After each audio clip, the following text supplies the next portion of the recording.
حضرت علی رضی اللہ تعالیٰ عنہ جب پیدا ہوئے تھے تو آپ آنکھیں نہیں کھول رہے تھے، تو لوگوں کو ایک غم بھی تھا کہ بچہ آنکھیں ہی نہیں کھولتا۔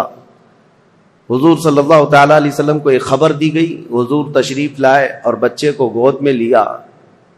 حضرت علی بن ابی طالب کرم اللہ وجہہ الکریم حضور صلی اللہ تعالیٰ علیہ وسلم سے تقریباً 31 سال بعد، یعنی حضور کی ولادت کے 31 سال بعد آپ پیدا ہوئے ہیں، تو گود میں لیا حضرت علی کو، اور اس کے بعد اپنے منہ سے لعاب پاک نکال کر حضرت علی کے منہ میں انگلی رکھا، اور جیسے ہی حضرت علی کے منہ میں رکھا، وہ اب تک دودھ نہیں پیے تھے اپنی ماں کا، تو حضور صلی اللہ تعالیٰ علیہ وسلم کی انگشت مبارک آتے ہی اس کو چوسنا شروع کیا، اور آنکھیں کھولی تو سب سے پہلے دنیا میں چہرے رسول کو دیکھا۔ سب سے پہلی غذا آپ کے پیٹ میں جو گئی ہے وہ حضور کا لعاب پاک ہے، اور دنیا میں سب سے پہلی نظر اٹھی ہے تو چہرے رسول۔ یہ سب سے بڑی فضیلت ہے۔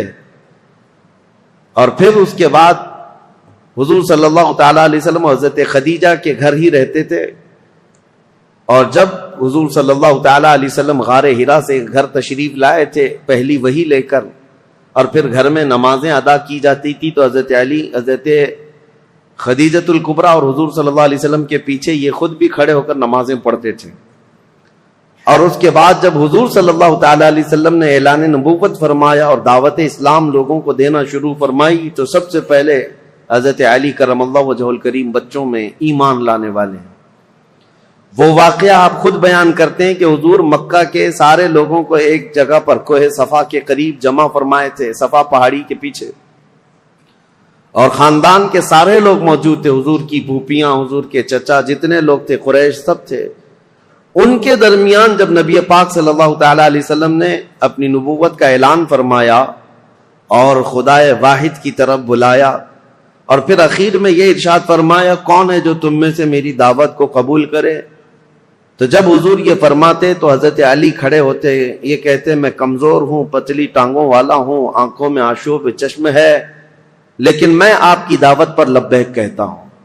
حضور صلی اللہ تعالیٰ علیہ وسلم دوبارہ فرماتے کون ہے جو میری دعوت پر لبیک کہے، دین اسلام کی حمایت کے لیے کھڑا ہو۔ دوسری مرتبہ پورا مجمع سناٹے میں تھا، پھر حضرت علی کھڑے ہوتے ہیں، عرض کرتے ہیں میں چھوٹا ہوں عمر میں اور کمزور ہوں، لیکن میں آپ کے دین اسلام کی حمایت کے لیے کھڑا ہوں۔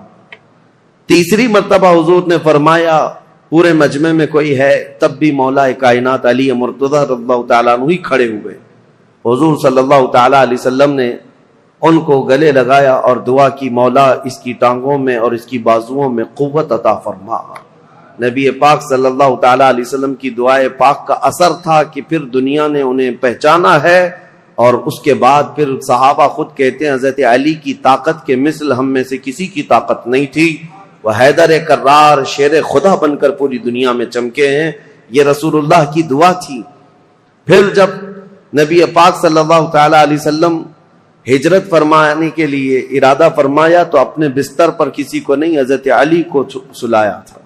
یہ سخت رات تھی، اور انجانے میں اور غلطی میں کفار و مشرکین جو حضور کے قتل کا منصوبہ بنائے ہوئے تھے، گھر میں داخل ہو کر جو سویا ہوتا بستر پر اس کو قتل کر دیتے۔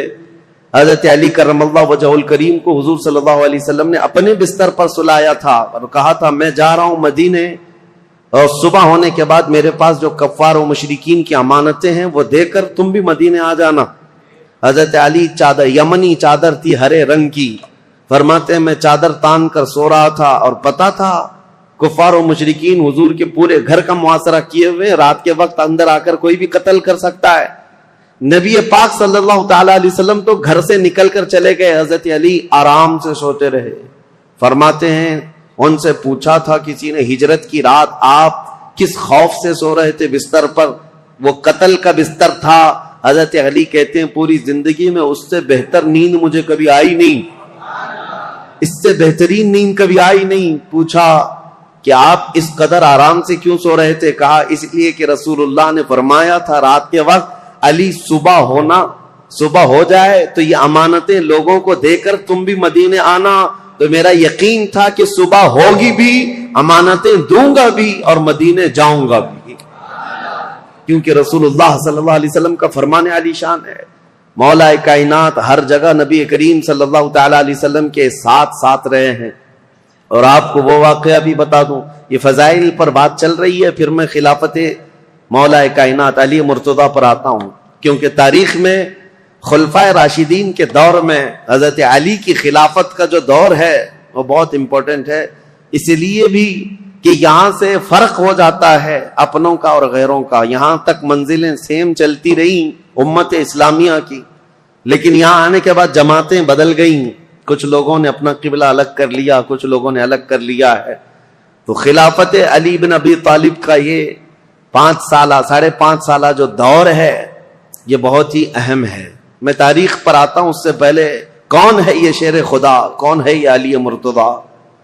حضور صلی اللہ تعالی علیہ وسلم کی گھر میں پرورش پانے والے, دعوت اسلام میں جہاں جہاں حضور جاتے تھے ساتھ جاتے تھے. جب کبھی حضور لوگوں کو تبلیغ فرماتے, آپ حضرت علی حضور کے ساتھ رہا کرتے تھے. عمر اگرچہ چھوٹی تھی لیکن ساتھ رہے. اور جب ہجرت فرمائی میرے آقا صلی اللہ تعالی علیہ وسلم نے, حضور کی ہجرت کے چند ہی دن بعد حضرت علی بھی مکہ سے ہجرت کر کے مدینہ تشریف لے آئے. اب ہجرت کے بعد 2 ہجری تھی, یعنی حضور صلی اللہ علیہ وسلم کی ہجرت کے 2 سال بعد مدینہ طیبہ میں نبی کریم صلی اللہ تعالی علیہ وسلم نے اپنی سب سے لاڈلی لخت جگر سیدہ کائنات فاطمۃ الزہرا رضی اللہ تعالی عنہا کا نکاح حضرت علی بن ابی طالب کے ساتھ فرمایا. حضرت علی حیادار تھے, شرمیلے تھے.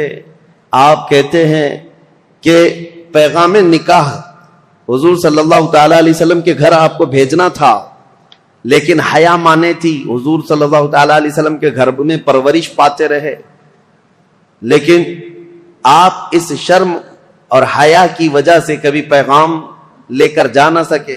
خود نبی پاک صلی اللہ تعالی علیہ وسلم نے حضرت علی کرم اللہ وجہہ الکریم کو طلب فرمایا اور پھر اپنی بیٹی کے نکاح کا معاملہ سامنے رکھا. حضرت علی خوش ہو گئے, اور پھر اس کے بعد حضور صلی اللہ تعالی علیہ وسلم نے فرمایا مہر میں کیا دے سکتے ہو؟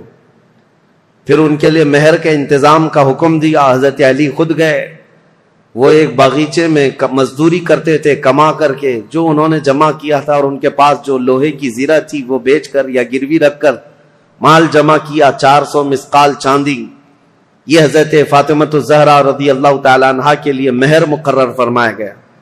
اور جو جہیز کے متعلق بہت سارے لوگ یہ کہتے ہیں حضرت فاطمہ کے جہیز میں حضور صلی اللہ تعالی علیہ وسلم نے مٹی کے برتن دیے تھے, مشکیزہ دیا تھا, چارپائی اور ایک گدا, ایک تکیہ اور کچھ چیزیں استعمال کی دی تھیں. اس کو لے کر کے جو جہیز کا معاملہ چلایا جاتا ہے, حضرت فاطمہ کا جہیز یہ تھا. اس کی حقیقت بھی میں بتاؤں, حضرت فاطمہ کا جو جہیز تھا وہ پورا حضرت علی کے پیسوں سے خریدا ہوا تھا. لوگوں کو حضرت فاطمہ کا جہیز یاد ہے کہ رسول اللہ نے یہ جہیز دیا تھا, اور یہاں پر اسی جہیز کی بنیاد پر لاکھوں اس طرح کے کروڑوں کا مطالبہ کر لیتے ہیں. مولا کائنات علی ابی طالب کرم اللہ وجہہ الکریم وہ جواں مرد ہیں جنہوں نے اپنے ہاتھوں سے کمائی ہوئی رقم کو یہ جہیز کے پیسوں کے لیے خرچہ کیا. حضرت فاطمۃ الزہرا رضی اللہ تعالیٰ عنہ کا جہیز کا جو سامان ہے وہ ان کے پیسوں سے خریدا ہوا. آج بھی اگر جہیز کی سنت یاد ہے تو ہونا تو یہی چاہیے کہ عورت کے باپ سے نہیں, خود اپنے ہاتھوں سے کما کر کے حاصل کرو. بہت سارے آج کے دور میں بھی بھکاری پیدا ہوئے ہیں. میں تو ان سے ہمیشہ ہی کہتا ہوں کہ جن کی طلب ہی یہ ہے کہ شادی اسی لیے کرنا چاہتے ہیں, ابھی بھی میرے پاس کنٹینیو بنگال سے, بہار سے کچھ لوگ مطالبہ اس بات کا کر رہے ہیں کہ ہمارے گھر میں شادیاں ہیں اور جہیز بہت سامنے والے مانگ رہے ہیں, بائک دینا ہے, کسی کو فلاں دینا ہے, کیا تعاون ہو سکتا ہے؟ ہم نے کہا یہ بائک خرید کر دینے کے لیے علامان فاؤنڈیشن تیار کیا گیا ہے جہیز کے لیے. ہم نے ان کو یہ کہا پہلی بات تو یہ ہے بائک دینا نہیں دینا یہ بعد میں, بیٹی ہی مت دو پہلے ایسے بھکاری کو جو تمہارے گھر سے کھانا چاہتا ہو, تمہاری بیٹی کو کیا کھلائے گا؟ مجھ سے اگر مشورہ لینا چاہتے ہو تو میں اس داماد کو یہی کہوں گا ایک کھٹوری لے لو, کسی مسجد کے باہر بیٹھ جاؤ, روزانہ ایک ایک سکہ گرتا رہے گا اور جہیز سے زیادہ مال اس میں جمع ہو جائے گا.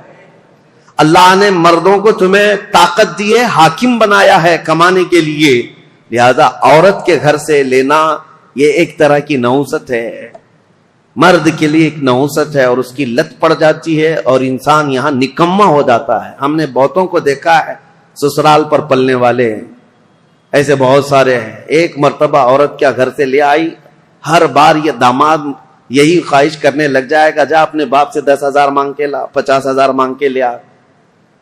ان لوگوں کو اس طرح کا نکما پن آتا ہی ہے۔ میرے عزیزو، اس معاملے کو اور بلکہ اس برے رسم کو بدلنے کی ضرورت ہے۔ کہاں رسول پاک صلی اللہ تعالی علیہ وسلم کی شریعت طیبہ طاہرہ۔ بیچ میں بات آئی ہے تو مختصراً عرض کروں۔ ایک صحابی آئے تھے، غریب تھے، انہوں نے کہا شادی کرنا ہے، کہا کچھ دینا ہوگا تمہیں، میں انصار کی کسی بیٹی سے تمہارا نکاح کر دوں گا، تم مہر میں کیا دو گے؟ جہیز میں نہیں۔ حضور صلی اللہ تعالی علیہ وسلم نے مہر کے لیے پوچھا، مہر تو واجب ہے۔ اس صحابی نے کہا کہ میرے پاس کچھ نہیں ہے۔ حضور نے فرمایا کیا ایک چاندی کی انگوٹھی دے سکتے ہو مہر؟ کہا یا رسول اللہ میں تو اتنا غریب ہوں، لوہے کی انگوٹھی بھی نہیں دے سکتا۔ 2 دن کے بعد حضور نے انہیں طلب فرمایا، کہا کہ کچھ ہے تمہارے پاس؟ پھر مدینے کے انصار صحابہ میں سے ایک کی بیٹی کو طلب کیا، کہا اس کا نکاح فلاں جوان سے کر دو۔ انہوں نے کہا حضور آپ کا حکم جو ہوگا۔ تو اب اس غریب صحابی کا جو مہر ٹھہرا تھا کیا ہے؟ حضور نے فرمایا قرآن کی کوئی سورہ تمہیں یاد ہے؟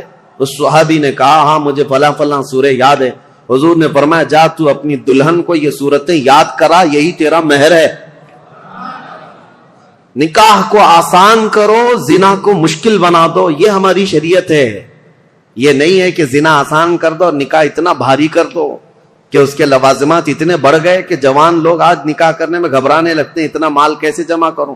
جس کو پوچھو یہی کہتا ہے ابھی سٹینڈ ہونا ہے، مجھے ایسا لگتا ہے ابھی ہوا پہ چل رہا ہے، سب کو سٹینڈ ہونا ہے، ابھی تک سٹینڈ ہوا ہی نہیں۔ چھوڑو ان برے رسم و رواج کو، اصل بات یہ ہے کہ ہم جس ملک میں رہتے ہیں ہندوانہ رسم و رواج ہمارے درمیان آ گئی ہیں، ورنہ عرب میں آپ ہوتے تو پتہ چلتا کہ لڑکیاں مہر کتنا مانگتی ہیں۔ بیچارے عرب لوگ 35-40 سال کے ہو جاتے ہیں، ان کو شادی کرنا مشکل ہو گیا۔ وہاں الٹا معاملہ ہے، وہاں الٹا معاملہ ہے، لڑکیاں مانگتی ہیں بہت، اور کم سے کم 50,000 ریال جو سعودی کے ہوتے ہیں، یعنی 10-11 لاکھ یا 12 لاکھ مہر میں رکھواتی ہیں۔